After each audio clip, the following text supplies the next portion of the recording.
যখন আমাদের রক্তে কোনো একটা নির্দিষ্ট হরমোনের পরিমাণটা, ঠিক আছে, বা বলতে পারো মাত্রা, হরমোনের মাত্রা বা পরিমাণ যদি স্বাভাবিকের তুলনায় কমে যায়, ঠিক আছে,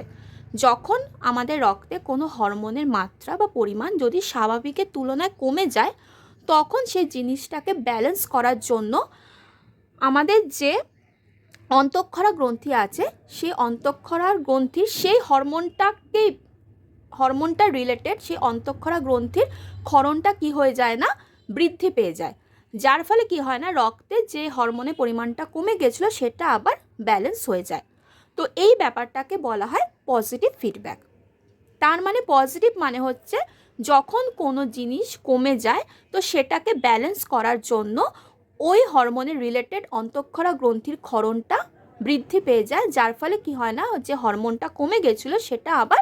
ঠিকঠাক ব্যালেন্স হয়ে যায়। তো এই যে